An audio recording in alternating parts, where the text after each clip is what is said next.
Hi. Tuesday night டின்னருக்கு வந்து இட்லியும் வெங்காயம் தக்காளி சட்னியும் தான். மாவு வந்து கடையில் தான் வாங்கி அதில் தான் சுட்டேன்.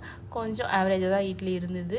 அப்புறம் மார்னிங் வந்து எக் கிரேவி பண்ணேன். கொஞ்சம் மீந்துருந்துச்சு, ஃப்ரிட்ஜில் ஸ்டோர் பண்ணி வச்சுருந்தேன். இட்லிக்கு நல்லாயிருக்கும், சரி அதையும் கொஞ்சம் சூடு பண்ணிக்கலான்னு சொல்லிட்டு சைட் பை இன்னொரு அடுப்பில் அதையுமே வந்து சூடு பண்ணி வச்சுட்டேன். அதுக்கப்புறம் ஆஃபீஸ் முடிச்சுட்டு வரும்போது மார்னிங் கொஞ்சம் வெஜிடபிள்ஸ்லாம் வாங்கிட்டு வந்தாங்க. எல்லாத்தையும் எடுத்து கொஞ்சம் ஃப்ரிட்ஜில் ஸ்டோர் பண்ணிவிட்டு வெங்காயம் உருளைக்கிழங்கு அதெல்லாம் மட்டும் வெளில எடுத்து வச்சுட்டேன். அதுக்கப்புறம் சரி சட்னி செய்யலான்னு சொல்லிட்டு வெங்காயம் தக்காளி பூண்டு அப்புறம் எல்லாத்தையுமே வந்து கட் பண்ணி வச்சு தக்காளி சட்னிக்கு நல்லா வதக்கி நல்லா ஆறட்டும்னு சொல்லிட்டு நல்லா ஆற வச்சுட்டேன்.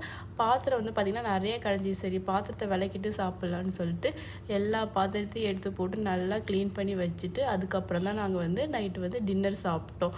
இட்லி குழம்பு எல்லாமே வச்சு சாப்பிட்டு கொஞ்சம் சுண்டலுக்கு வந்து ஊற வச்சுட்டு தூங்கிட்டோம். தேங்க்யூ ஃபார் வாட்சிங். பாய்.